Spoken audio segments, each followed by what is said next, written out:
सदियों से भारत की सभ्यता समुद्र के किनारे फली फूली है। चोल साम्राज्य से मराठा नौसेना तक हमारे पूर्वजों ने समुद्री मार्गों पर राज किया, लेकिन समय के साथ हम अपनी समुद्री विरासत से दूर होते गए। स्वतंत्रता के बाद भी हमारा समुद्री क्षेत्र ब्रिटिश काल के पुराने कानूनों में जकड़ा रहा। 2014 तक भारत के पास समुद्र और समुद्री परिवहन को लेकर कोई स्पष्ट योजना नहीं थी। हमारे बंदरगाहों की क्षमता कम थी। माल ढुलाई में देरी के कारण अंतर्राष्ट्रीय व्यापार प्रभावित हो रहा था और भारत दुनिया के प्रमुख समुद्री देशों में कहीं दिखाई नहीं देता था। फिर एक महत्वपूर्ण बदलाव आया। माननीय प्रधानमंत्री श्री नरेंद्र मोदी जी के पास भारत के खोए हुए समुद्री गौरव को लौटाने का स्पष्ट और ठोस दृष्टिकोण था। उन्होंने न केवल पत्तन, पोत परिवहन और जल मार्ग के लिए एक अलग मंत्रालय बनाया, बल्कि इस क्षेत्र में बड़े सुधार भी किए।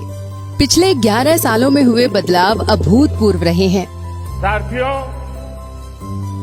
पोर्ट इकोनॉमी की पूरे पोटेंशियल का इस्तेमाल तब होता है जब इंफ्रास्ट्रक्चर और ईज ऑफ डूइंग बिजनेस दोनों को बढ़ावा मिले। पिछले 10 वर्षों में यही भारत सरकार की पोर्ट और वाटरवेज पॉलिसी का ब्लूप्रिंट रहा है। पहले हमारी कुल बंदरगाह क्षमता केवल 1561 मिलियन टन थी, लेकिन अब ये बढ़कर 2762 मिलियन टन पहुंच गई है। आज भारत के 9 बंदरगाह दुनिया के शीर्ष 100 बंदरगाहों में शामिल हैं। हमारे बंदरगाहों का कंटेनर टर्न अराउंड टाइम 2013-14 में 48 घंटे था, जो 2023-24 में घटकर केवल 24 घंटे हो गया है। अंतर्राष्ट्रीय शिपमेंट में भारत 2019 में 44वें स्थान पर था, जो अब 2023 में 22वें स्थान तक पहुंच गया है। माननीय प्रधानमंत्री श्री नरेंद्र मोदी जी के नेतृत्व में हमने उन औपनिवेशिक जंजीरों को तोड़ा है जो हमारे समुद्री विकास को रोक रही थी। हाल ही में संसद के मानसून सत्र में 5 महत्वपूर्ण समुद्री बिल पास किए गए, जो भारत को अंतर्राष्ट्रीय मानकों के अनुसार ढालेंगे और देश को वैश्विक समुद्री क्षेत्र में आगे बढ़ाने में मदद करेंगे। आज समुद्री अमृत काल विजन 2047 के साथ भारत एक नया अध्याय शुरू कर रहा है। स्वतंत्रता के 100 साल पूरे होने तक हमारा लक्ष्य है भारत दुनिया के शीर्ष 5 जहाज निर्माण देशों में शामिल हो, अपनी बंदरगाह क्षमता 4 गुना बढ़ाए और एक मजबूत समुद्री शक्ति बने।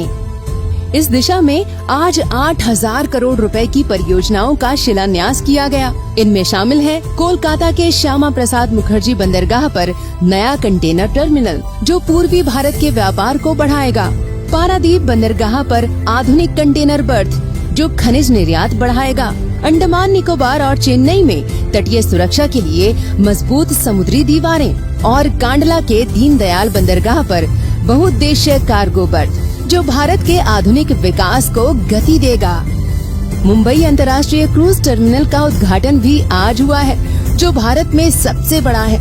ये न केवल क्रूज पर्यटन को बढ़ावा देगा, बल्कि नए रोजगार भी पैदा करेगा। Maritime development fund, ship building financial assistance policy और शिप बिल्डिंग डेवलपमेंट स्कीम जैसी घोषणा यूनियन बजट 2025-26 में की गई थी। इन 70,000 करोड़ की घोषणाओं के साथ भारत ये सुनिश्चित कर रहा है कि वो दुनिया का एक प्रमुख समुद्री देश बन सके। इन पहलों से भारत को बड़े लाभ होंगे। व्यापार तेज होगा, कार्गो हैंडलिंग में तेजी आएगी और आयात निर्यात की लागत कम होगी, जिससे भारतीय उत्पादों की दुनिया में प्रतिस्पर्धा होगी। ये कदम केवल अवसंरचना का विकास नहीं है, बल्कि एक नई नील अर्थव्यवस्था की आधारशिला है। भारत ने हमेशा समुद्र को देवता मानकर उसका सम्मान किया है और उससे शिक्षा ली है। आज विकसित भारत 2047 के दृष्टिकोण के साथ हम अपनी समुद्री परंपराओं को पुनः जागृत कर रहे हैं।